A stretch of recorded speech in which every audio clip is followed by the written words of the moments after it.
And what struck me in that moment was God saying to me, here's my vision for Christians. It's not that you just fight for Christian values versus secular ones. It's not that you just go to bat for Christianity versus it's that you are called to bring shalom, right? That's what the scholars call it. Peace and justice in a more general sense. You're supposed to go to bat for people in general. You're supposed to make this city better. That's my vision for you. It's not some little tiny vision where you just, the bumper sticker, coexist, right? That's a shriveled down vision for what humanity is supposed to do. I want you to go to bat for people who don't believe what you believe, right? Now, that's beautiful. That's cultural pluralism. Here's what we've done, and here's what is destructive. We take this, and we put it here.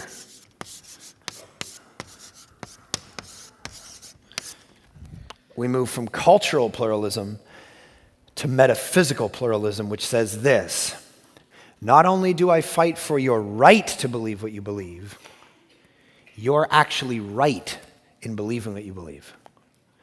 This is the problem. Thank you.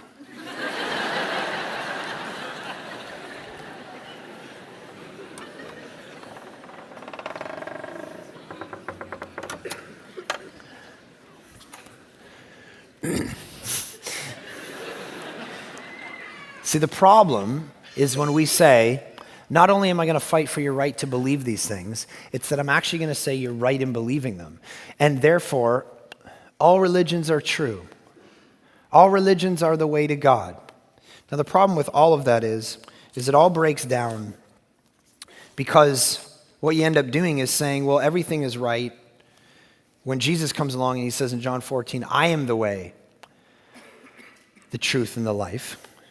And no one comes to the Father except through me. One of the most exclusivist claims in all of Christianity, because he says, I am the way, meaning nobody else is. And then he says, I'm the truth, which means there is truth to be mined out here.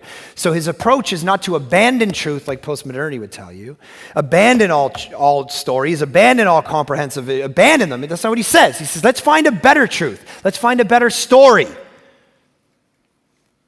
Let's look into what's actually true historically and figure it out. Instead of saying, hey, there are no absolute truths.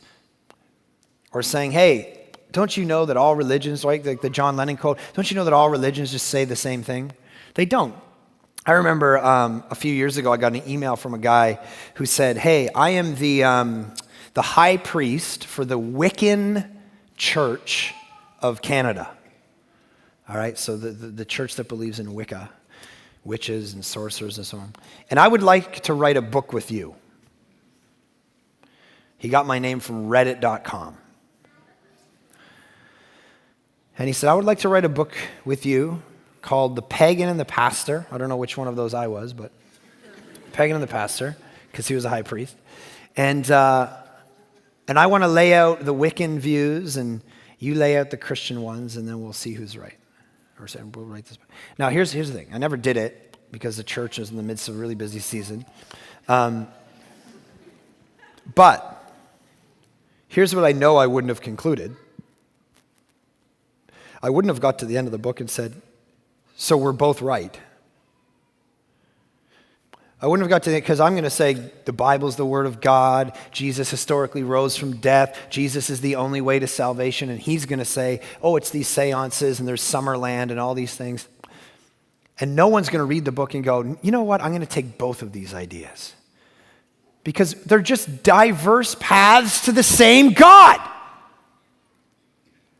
They're just different ideas.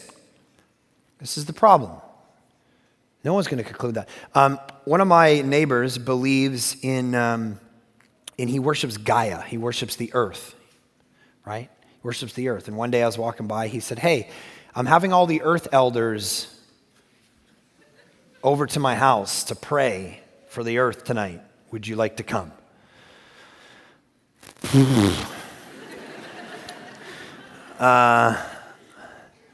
Church is going through a busy time.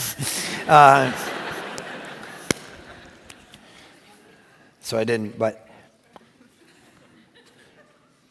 here's what we got to know. Like, It's not the same. Those are different things. What I believe in, who I pray to, and in the power of what and why. And those are different things than believing in the earth elders and praying to Guy. I remember we had them over for dinner one time, and we were all eating. I had my young kids, and I said, hey guys, I'm gonna pray now for the food. And so I prayed and pray to Jesus and thank you for the food. And then at the end of it, we all kind of looked up, and he said, and blessed the earth and but Gaia. And I went, earmuffs. And my little girl, she's like, oh, Gaia. Because here's what I'm going to do. I'm going to fight tooth and nail for you to believe whatever you want to believe, man. But I am not going to make the metaphysical pluralist jump that says you're right in believing it.